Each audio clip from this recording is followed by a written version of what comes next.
All right, welcome back. We're going to go over test 2.2 review.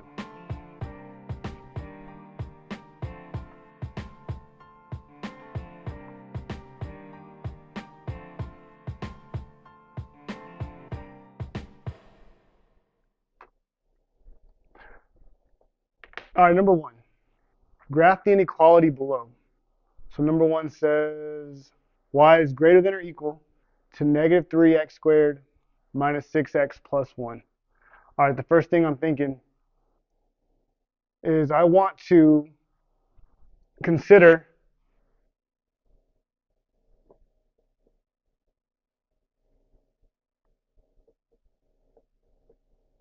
I know it's greater than or equal, but I want to consider this, y equal. Specifically, where does it equal 0? Right, because I want to find the roots. I also want to find the vertex, so and the y-intercept. So these three details, and then I'm going to pick a point, test it here, and then shade on one side of the parabola. So first thing I'm thinking, vertex, I need axis of symmetry and roots. These are going to be the three big ones. Y-intercept. We can find this also. This one's actually an easy one, right? The y-intercept is going to be 1, 0, 1. So we can go ahead and plot that. So 0, 1. The y-intercept is right there. It's negative, so I know it's going to look something like this, right? Because it's going to go down. It's orient down. The vertex, we can do negative b over 2a. This will give me the x component of the vertex. So let's do that. So negative b is negative 6 over 2a. A is negative 3. So this is going to be negative times a negative is a positive. Over a negative is negative. 2 times 3 is 6. 6 divided by 6 is 1. So what do we find? We found that the x component of the vertex is negative 1. We can also consider this the axis of symmetry. X is equal to negative 1, right? Because the axis of symmetry is going to go through the vertex. So x equals negative 1.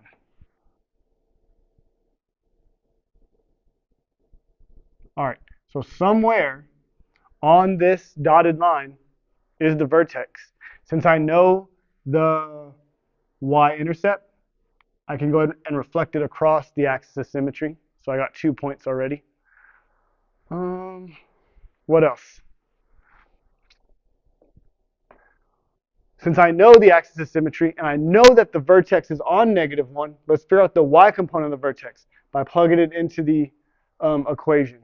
So this is going to be negative 3 times negative 1 squared, which is just positive 1, minus 6 times negative 1 plus 1.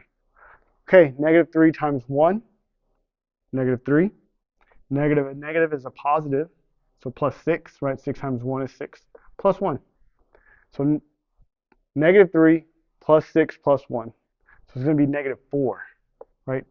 Negative 3 plus 7 is positive 4. So positive 4. 1, 2, 3, 4. Let's figure out the roots. Are the roots going to be easy to figure out? That's the question. I don't think it's going to be a nice number, but that's okay. That's okay.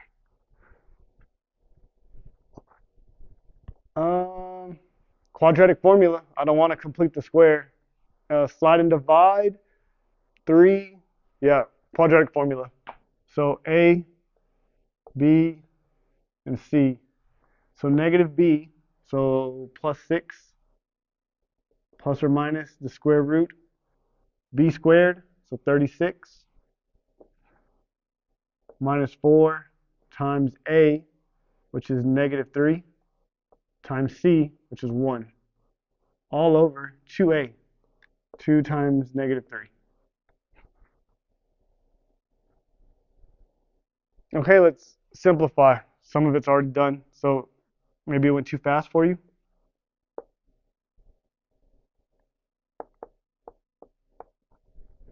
All right, this is the quadratic formula. So let's simplify. So this is going to be a negative, and negative is a positive, plus or minus 36 square root. 36 negative, and a negative is a positive. 12, because 3 times 1 is 3 times 4 is 12, all over -6. So 36 plus 12, 48. 48 can be broken up into 4 times 12, right? 12, 24, 36, 48.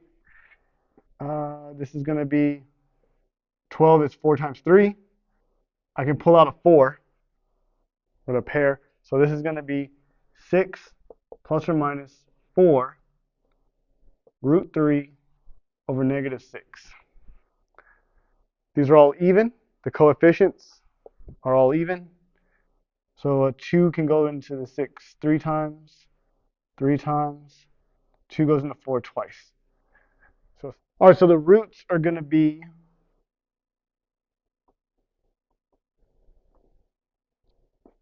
3 plus 2 root 3 divided by 3, -3. And the other one is going to be 3 minus 2 root 3 divided by -3. So let's figure out what these values are. All right, so the positive one is going to be approximately -0.15. The negative version is going to be approximately 2.15. So say there and here. Okay, so let's connect the dots.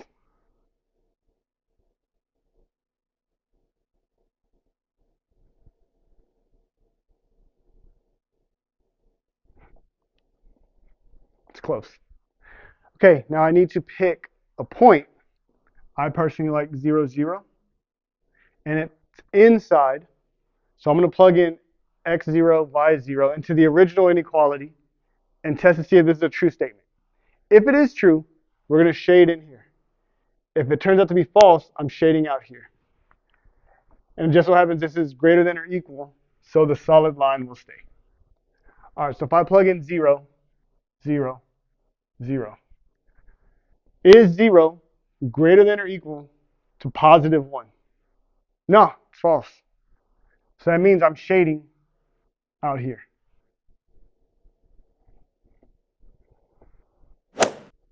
All right, number 2, graph the system of inequalities below.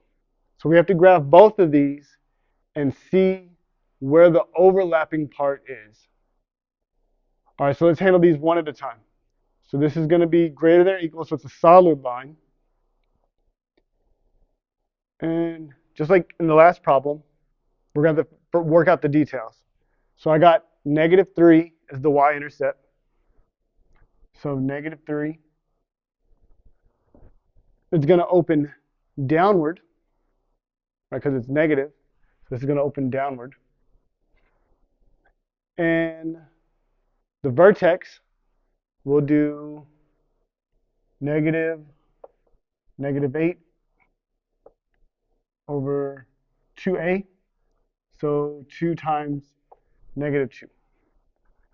So this is going to be negative, and negative is a positive. Negative in the bottom. So we make this negative. 2 times 2 is 4.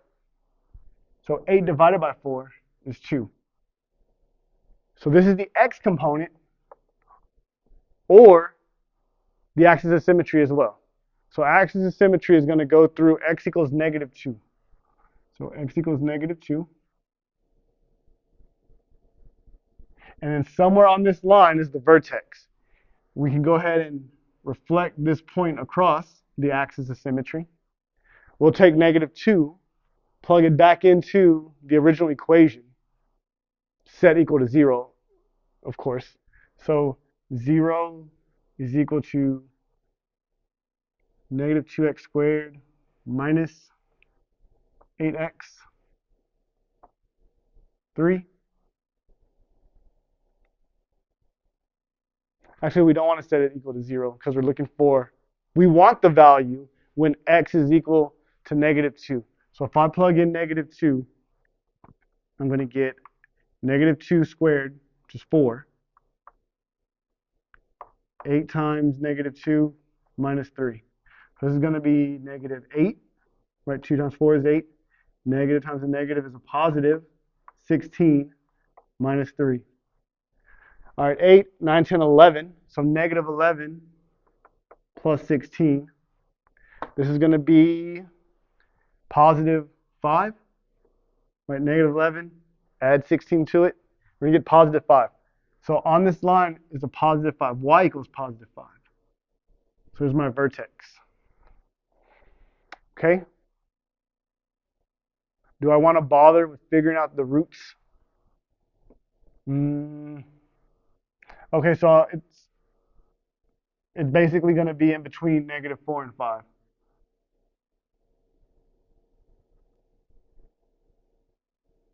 And then this one's going to be in between 1 and 0.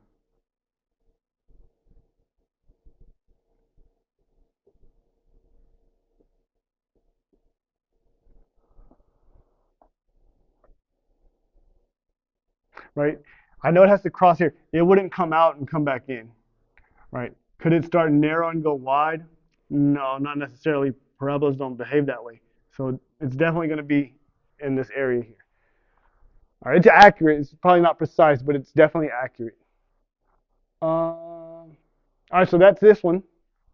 Now we have to test a point. Let's test 0, 0. Right, 0, 0 is outside. So if I put 0 here, 0 here, 0 here, is 0 greater than -3? It is. It is greater than -3. So this is a true statement. So 0, 0 is outside, and it's true. So we have to shade out here. All right, I'll just do that for right now. So let's look at the next one. Y is greater than, strictly greater than, so this is a dotted line, x squared plus 4x plus 1. Here's going to be, it's going to open up. Y-intercept is at positive 1.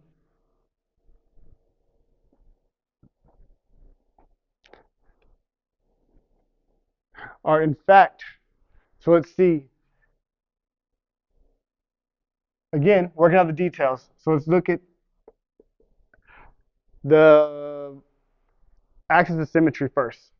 So -b, which is 4, over 2a. So 2 times 1 is 2. I'm going to get -2. So x equals -2. That's a vertical line. So the axis of symmetry, x equals -2. It's the vertical line that's already here. Okay. Let's plug this value back into here and see what value comes out. Because that'll be the y value. So -2 squared plus 4 times -2 plus 1. This is going to be 4 minus 8 plus 1. So essentially 5 minus 8 is -3. So at y equals -3, there's the vertex. So the vertex is at -2, -3, right here. This point, we can reflect across. So 1, 2, 1, 2. All right, this one's gonna look interesting for sure.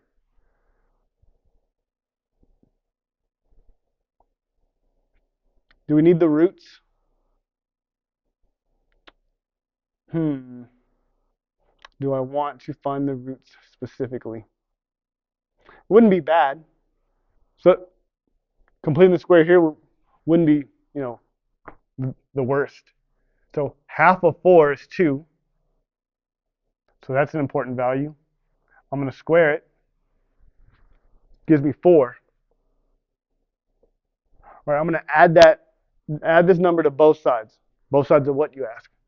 So I'm going to do x squared plus 4x. I'm going to leave a space. I'm actually going to, what I'm doing is I'm setting this equal to 0, and I'm subtracting 1 over. Right? That's this problem, set equal to 0, because I want to find the roots, and I'm just moving the constant over, -1. So now I got to add 4 to both sides. So this is guaranteed to factor into wherever I took the star, right? So x plus 2, because this is a positive number, which is equal to 3. Solving for x, square root, x plus 2 equals plus or minus root 3. And I subtract 2 from both sides. So x is going to equal -2 plus root 3 and -2 minus root 3. So -2 plus some, -2 minus some. It's going to be slightly more than 1. Slightly more than 1. So -2 plus 1 in a little bit, -2 minus 1 in a little bit. So is it the same spot? That is a good question. Maybe.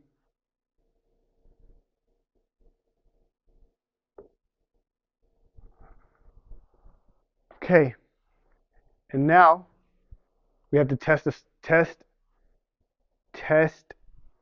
a point. I'm picking 0, 0. It's barely outside, but it is outside. So this is going to be 0, 0, 0. Is 0 greater than 1? No, it's not. It is not greater than 1. So this is false. So I have to shade opposite. So my point was outside. It's false. So I have to shade inside. But notice, right, we're concerned with the overlapping part.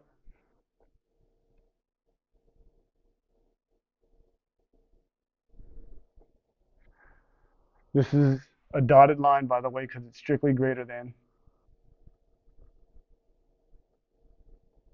All right, this one's solid. Okay, and I want to shade outside of this parabola, but inside the dotted parabola. So essentially, it's going to look like this. And what's the part that's not good? This.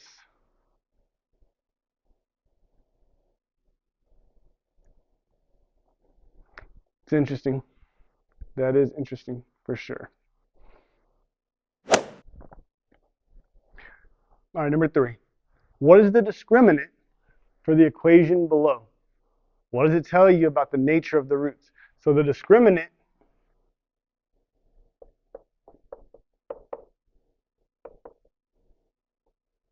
in the quadratic formula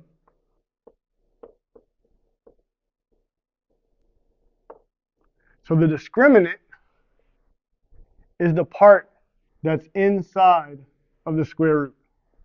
So we're going to extract that. All right, I don't care about everything else, just this part specifically inside the square root. We analyze this, right? Because if this value is a positive number, we're going to get a number plus or minus another number, right? Plus or minus meaning there's 2.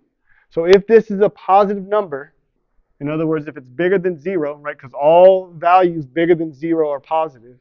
If it's bigger than 0, we're going to get 2 roots. If it's equal to 0, we're going to get 1 root, real root. Right? This is 2 real roots. And if it's less than 0, we're going to get 2 imaginary roots. Imaginary roots. All right, so let's just analyze this thing. So this is A, this is B, and this is C. So we plug in our values. We're going to get B squared, so 6 squared, minus 4 times A, which is 3, times 10. So think about it for just a moment. This is 6 squared is 36. So if this value is greater than 36, we're going to get a negative number. If this value is equal to 36, we're going to get 0. And if this value is bigger than 36, no, smaller than 36, then 36 minus the smaller number will be a positive number, and we'll get 2 real roots. So this is going to be 12 times 10, which is 120. So right away, I can already see where this is going. Hopefully you can too. 36 minus 120. This is definitely going to be negative. But let's see exactly what value it is. It's going to be, so 120 minus 30 is 90. Minus 6 is 84. So negative 84. So the discriminant, what is the discriminant? Negative 84. That's the discriminant. Right? That's the number that goes inside of the square root when we do the quadratic formula.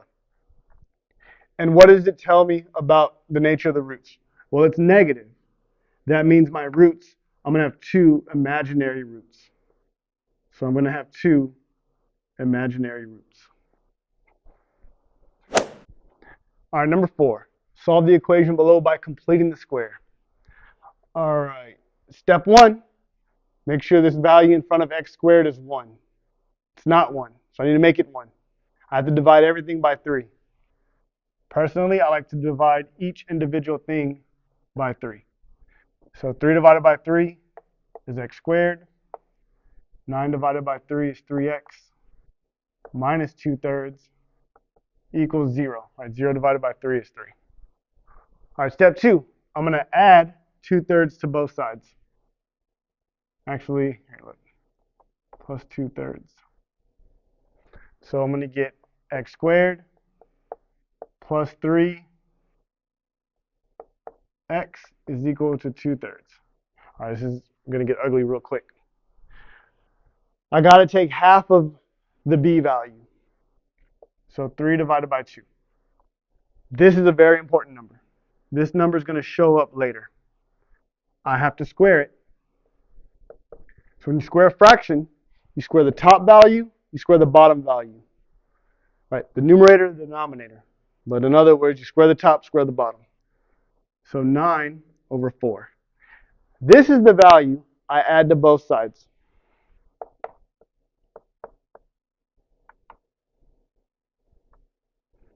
Okay, this left side is guaranteed to factor into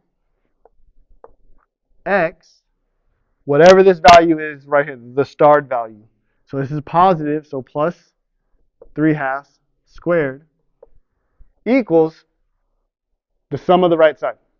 So I'm adding 2 fractions together. I need a common denominator. It's the only way to add them together. The fastest way is to multiply them by each other, right? Meaning, multiply this side by this denominator, multiply the left side by that denominator. The denominator is going to be 12, and then numerator is 4 times 2, which is 8, plus 9 times 3, which is 27. So it's going to be 35 over 12. Right, 27 plus 8, 35 over 12. Okay, let's take a square root. So x plus 3/2 equals plus or minus root 35 over root 12. Right? I took a square root, so I have to introduce the plus or minus symbol. And I know from the properties that if I take a square root of a fraction, I can individually take the square root of the top, square root of the bottom. The reason this is important is because we don't want a square root in the denominator. right? We want to rationalize the denominator the best we can. So let's continue. This is going to be x plus 3/2. Really, we could subtract 3/2 right now if we wanted from both sides. So if I subtract 3/2, I'm going to get x is equal to negative 3 over 2 plus or minus root 35 over root 12. Okay, again, square root in the bottom is bad. So I know that this is going to be, pull out a 2. So 2 root 3. So this is going to be, in other words,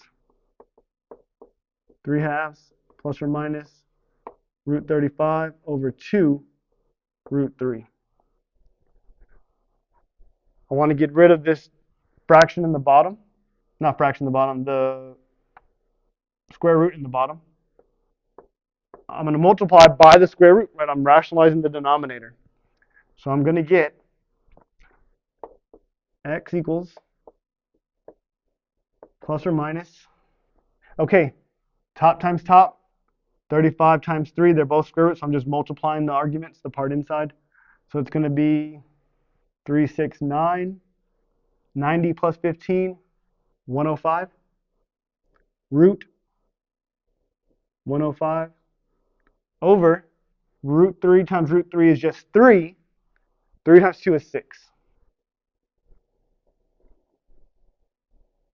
I think this is good here.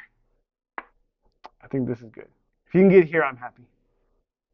Technically, if you can get here, I'll be pretty happy.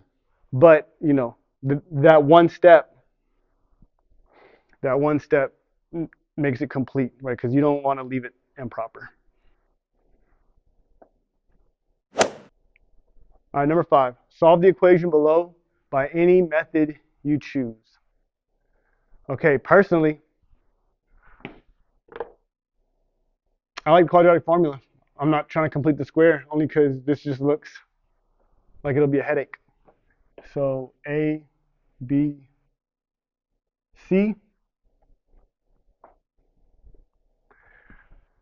This is going to be negative 10 plus or minus root negative 10 squared, which is 100, minus 4 times A, which is 4, C, which is 11, all over 2A, 2 times 4. All right, so let's do some simplification. This is going to be positive 10 plus or minus. So what is this? 4 times 4 is 16 times 11. So 16 times 11. Or 44 times 4. I like that one better. 44 times 4. So it's going to be 16, carry the 1, 16, 17, 176. Oh, that's right, 176. That looks correct. 100 minus that number. 100 minus that number.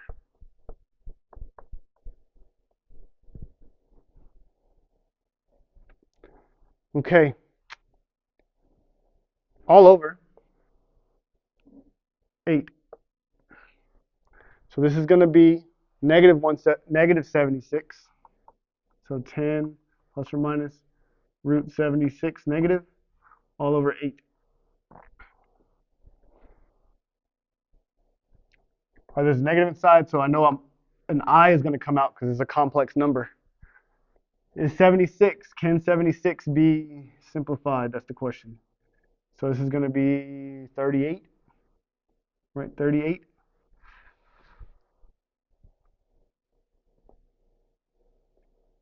This is going to be 219. So 2 can come out. So 10 plus or minus 2 root 19 over 8. And look, all these numbers are even by the coefficient here. So you can simplify. 2 goes into 8 4 times. 2 goes into 10, 5.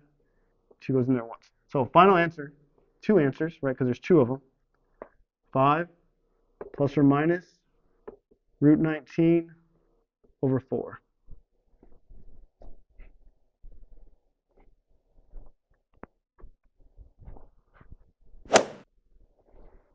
All right, solve the system of equations below. So I have a quadratic, y equals x squared minus 14x plus 58. So a little sketch. I know it looks like this. And y equals 2x plus 10. This is a linear this is a linear equation, a line that goes like this. Now, does it intersect? That's the question. Maybe it doesn't. Maybe it's down here. Or maybe it crosses at exactly 1 point. Or 2. The only way to find this out is we set them equal to each other, right? This is equal to y. This equation is equal to y. So since they're both equal to y, we can set them equal to each other. So 2x plus 10 is equal to x squared minus 14x plus 58. Combining like terms, I'm going to move everything that way. So minus 2x, minus 2x, minus 10, minus 10. So we're going to get 0 on the left, right, because there's nothing over here, right? All of it's being taken away. X squared minus 16x.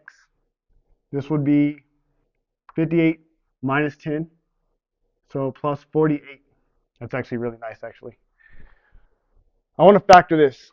So factors of 48 that add up to 16, that multiply to 48, right? Multiples of 48 that add up to 16. So 48, right? Because I'm seeing where, right? So right now I'm finding where these points are, if there is in fact some points. Okay, so this is going to be 2 and 24, 3, 8, 9, 10, 11, 12. So 1, 6, 3 and 16. 4 and 12. 4 and 12. That's it. That's the one. So positive 48, but I need a negative number to come out. So we can do both negative, right? Negative 4 times negative 12, positive 48. Negative 4 plus negative 12, negative 16. So what does this mean? This means that this factors into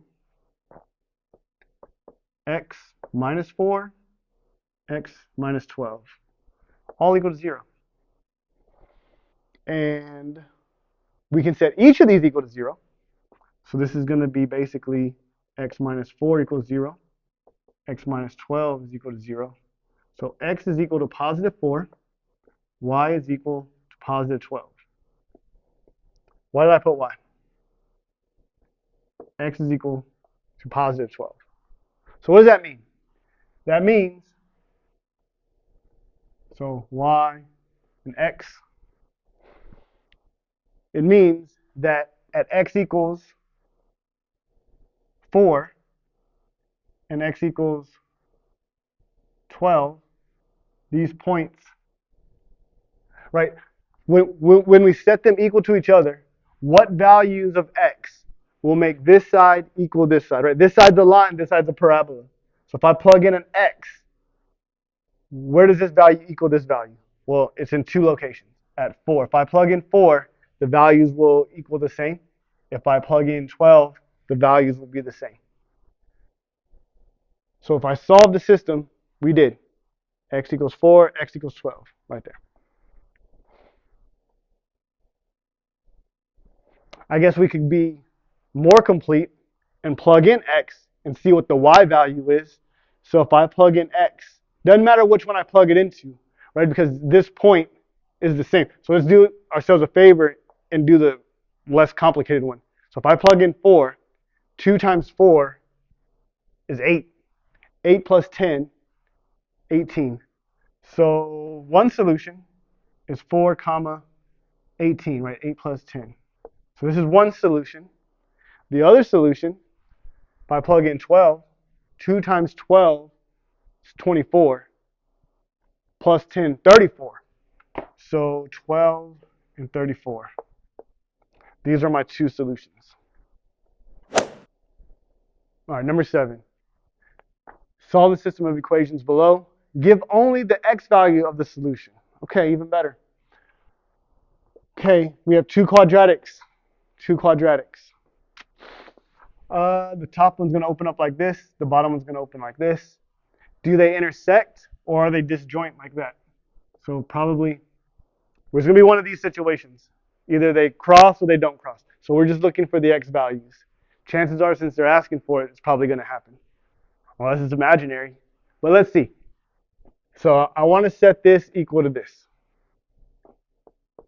So x squared minus 4x minus 8, which is equal to negative 2x squared plus 2x plus 3. Okay, it looks intimidating almost. Let's just start combining like terms. I'm going to get rid of this negative by moving it over this way. So I'm going to move everything on the right side left. So this is going to be plus 2x squared minus 2x minus 3. All right, so what's left over here? 0. This is going to 8, 9, 10, 11. So negative 11, 4, 5, 6, negative 6x. And this is going to be negative x squared. So really there was no avoiding the negative. All right. So we've combined them. All right, what next? I think, first off, I don't like this negative out here, right? The leading coefficient typically works out better when it's positive. So I'm going to multiply everything by a negative 1. Right? I can do anything I want as long as I multiply it to both sides. Because 0 is on the right, it makes it ideal. So x squared, right, positive 6x, positive 11, and that's just 0. Okay, this looks a lot better. Do I multiples of 11? Just 1 and 11. Can't make a 6. Let's complete the square on this one. Only because this is an even number, right? Because when you take half of b, if this is even, completing the square will work out semi-nicely, I think, most of the time. Okay, I'm going to move the 11 away. So x squared plus 6x equals negative 11. Look, I already know a negative number is about to be inside the square root. So I take half of 6, which is 3. That's an important value. I square it. It becomes 9. This is the number. I add to both sides. So I add 9. Add 9. I'm going to get, right, this on the left is guaranteed to factor into x, whatever this starred value is. So positive 3 squared, which is equal to negative 11 plus 9, negative 2. Okay, we solve for x. So this is going to be x plus 3, which is equal to plus or minus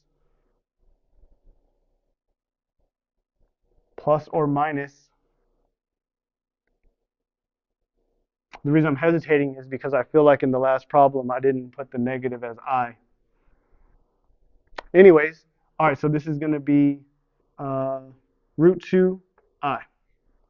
Not the last problem, but 2 problems ago. All right. So this is going to be x. I'm subtracting 3 equals negative 3 plus or minus root 2i. So this is a complex number, 2 complex numbers. So that means they're disjoint, right? There is no intersection. And there's 2 of them, right? Because all complex numbers come in pairs. There's the x value to the solution.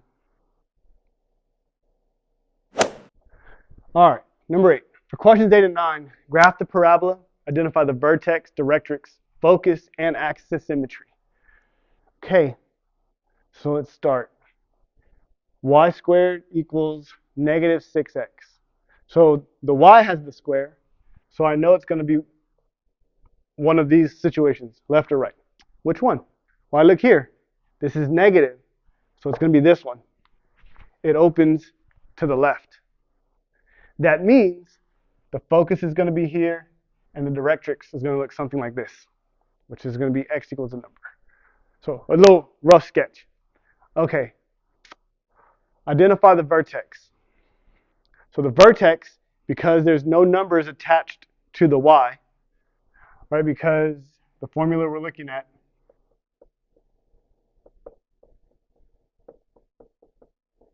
right? The h and k, that would be the vertex. Well, there's no numbers, so the vertex is 0, 0. I'm going to plot that. I know it's going to open to the left.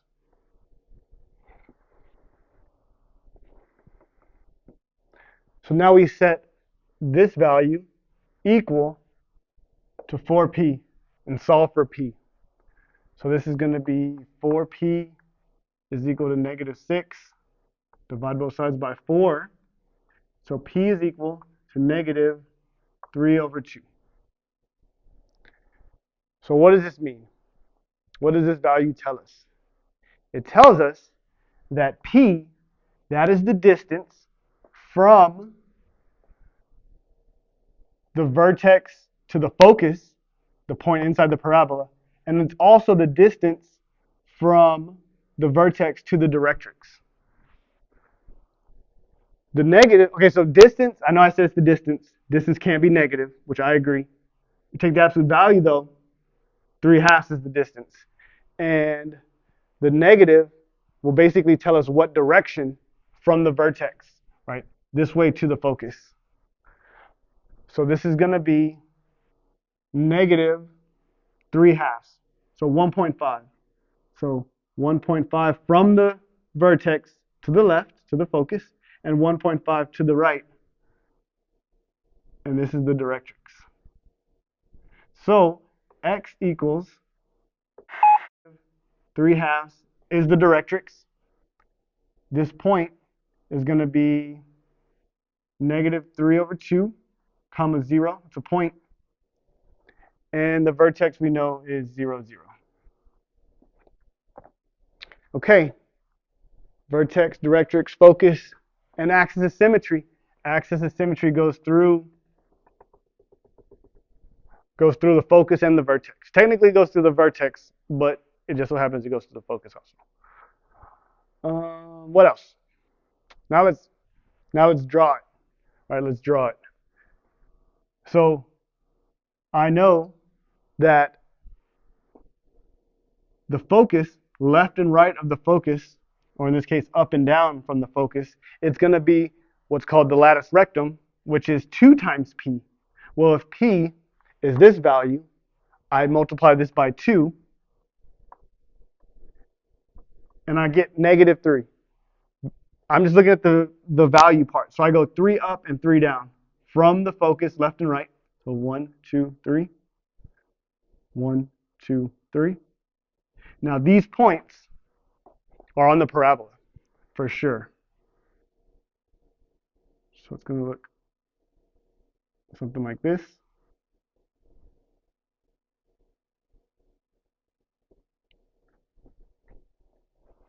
Right, because definition of parabola, it's the set of all points that are equidistant from the focus and the directrix.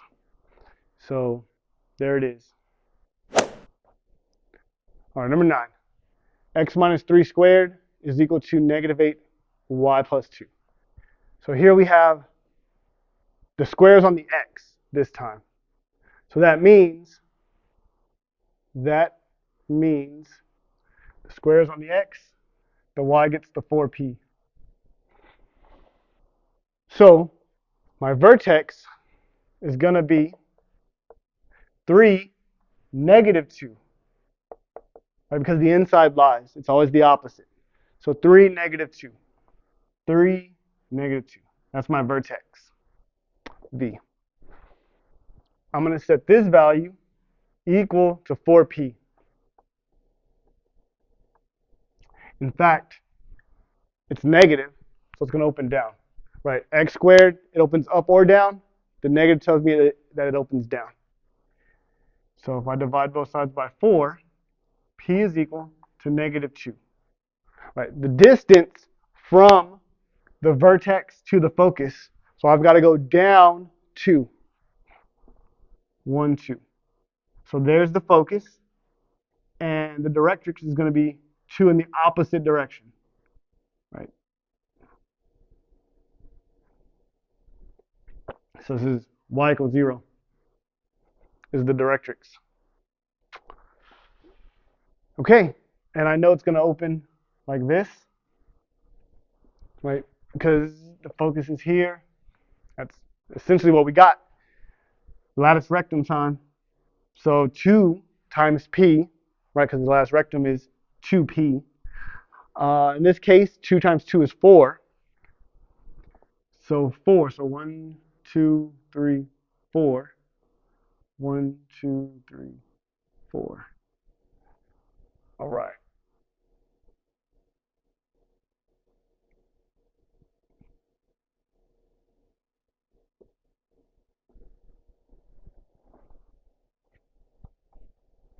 Is that it? We got the vertex. We got the directrix. We got the focus. The focus is 3, negative 4.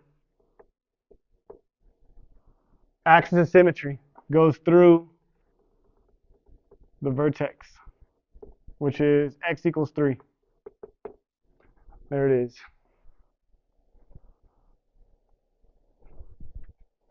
So in case you missed it, lattice rectum, it's the point 2 times p. Right, this distance here is 2p. Right, this distance is 2p. So 2 times whatever my p value is will give me this distance.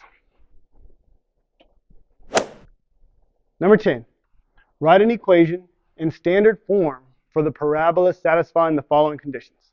All right, focus is at 5, 0. Directrix is at negative 7. So let's think about what information they're giving me. The directrix, x equals negative 7. That's a vertical line. Right? X equals negative 7. It's a vertical line through negative 7. The point, 5, 0, x equals 5, y equals 0. It's on the x-axis, right? Because the y value doesn't go up and down. And it's at 5. So 1, 2, 3, 4. So let's say it's out here somewhere, right? Because maybe the here's the y-axis, here's the x-axis. All right, and this is the line y equals negative 7. Okay, here's the situation. The vertex is going to be the midpoint between the directrix and the focus. So I got to find the midpoint. Think back to geometry. Finding the midpoint, we take the endpoints, we add them up and divide by 2. So this is going to be negative 2 divided by 2, which is basically negative 1. So what does that mean? That means at x equals negative 1, we have our vertex. And that makes sense because this distance is 6, right? 5 plus 1 is 6. This distance is 6. Negative 1 minus 6 would give me negative 7. So it's going to open to the right like this. So this distance, 6, that's our p value. That's our p value.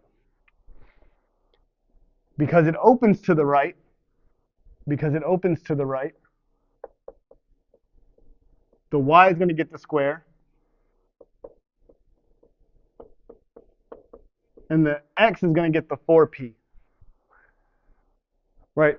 Y minus k, x minus h. Well, it opens this way, so the y gets the square. That means 4p has to be attached to the x. Okay, we said that p was 6, so I can plug that in here.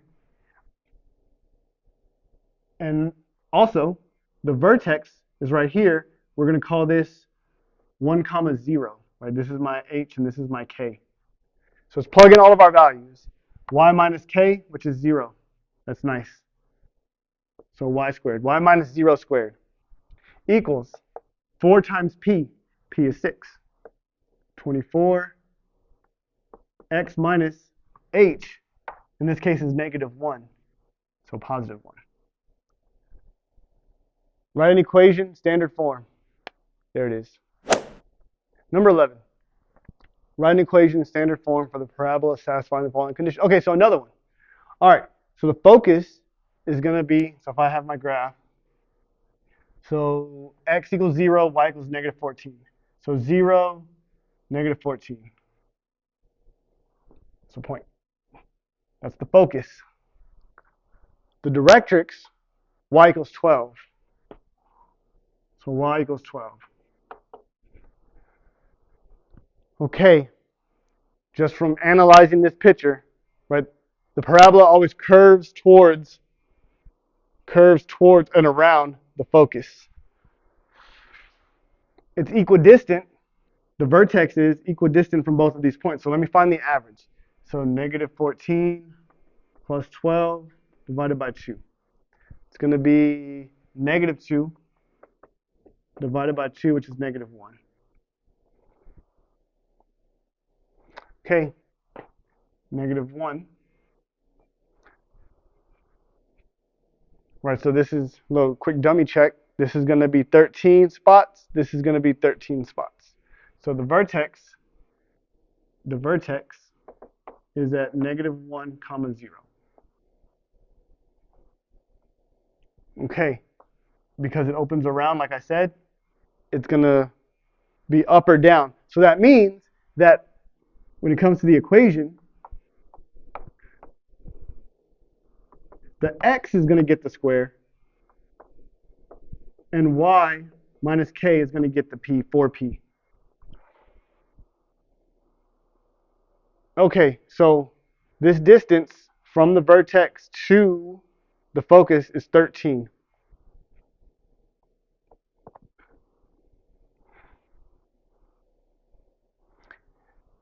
I'm going to call it negative 13 because we went down, right? I know that this is going to, if we just use 13 only, right, here's where we have to have some sort of number sense, right? If I just did 13, that would make this positive, and that means it opens up. Well, that's not the case. It's got to be negative.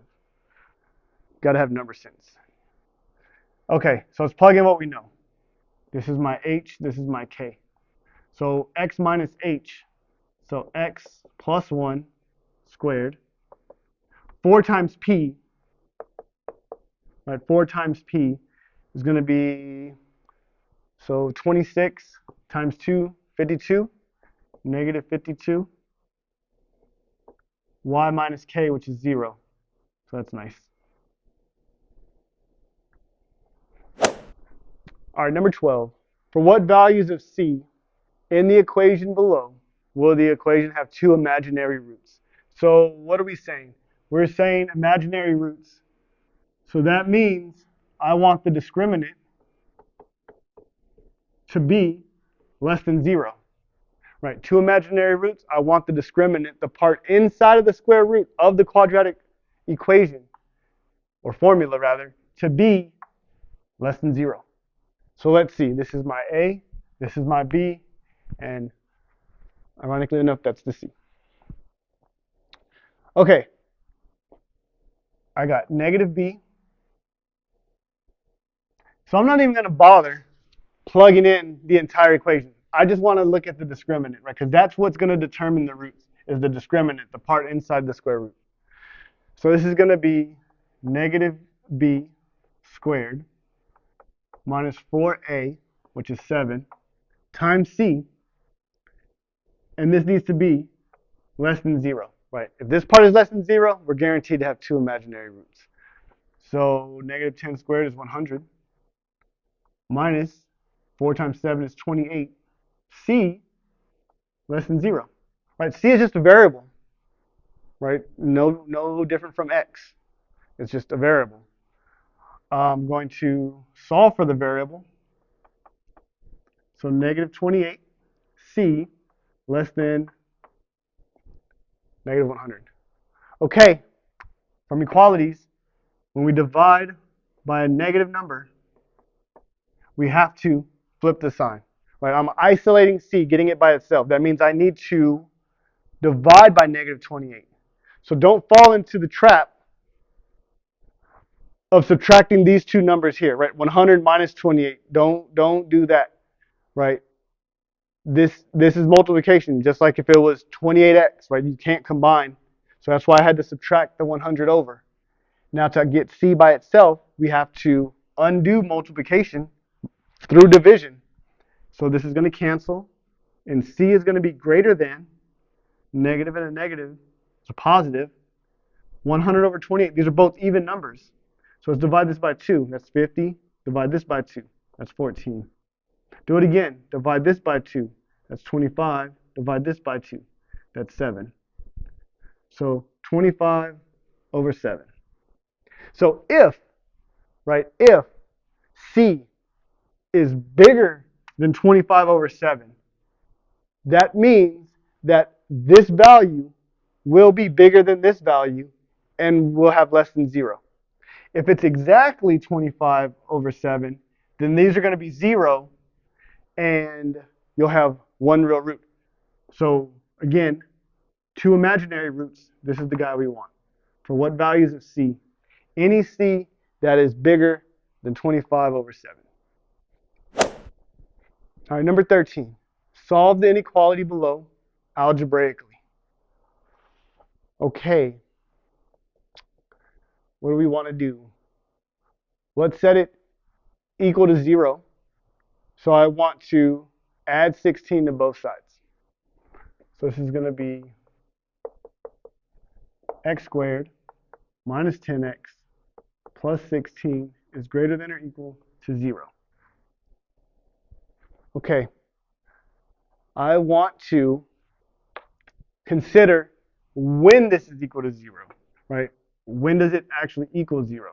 So I'm not necessarily worried about the greater than at this moment. So let's factor this. So let's see, can this be factored? Hopefully. So multiples of 16 that add up to 10. Let's see, 16 and 1, 2 and 8. I like this one. So this is going to be a negative 10. That means both of these have to be negative, right? Negative and negative make positive 16. We add them up, we get negative 10. So what does this mean? That x minus 2, right, they just drop right in, times x minus 8 equals 0. Set each, right, two things being multiplied that equals 0, we set them each equal to 0. So x minus 2 equals 0, x minus 8 equals 0. Add 2 to both sides, x equals 2. Add 8 to both sides, x equals 8. So my two roots, I guess you would say, 2 and 8. So what does this mean? Go to number line, right, the real number line, negative 8, or negative infinity, positive infinity. Here we'll have 2 and 8, right? 2 is going to be left of 8 in the grand scheme of things. All right, I need to pick a number that's on one of these intervals. So the idea, I'm either going to have this shaded like that, or I'm going to have shadedness like this. And these are closed circles because greater than or equal. So closed in circles. So my two scenarios are I'm going to shade in the middle or I'm going to shade outside. That's the situation. Well, I have to pick a number. Let's pick a number somewhere on this line. Let's do ourselves a favor and pick something easy like 0. So if I pick a number from this interval and it makes this true, then I'm going to shade on this side and this side, right? Because they go together. If 0 makes this false, I'm going to shade in the center. So let's see. 0, 0. So is 0 greater than or equal to negative 16? Yeah, 0 is bigger than that. So this is true. So that means I'm shading on this interval.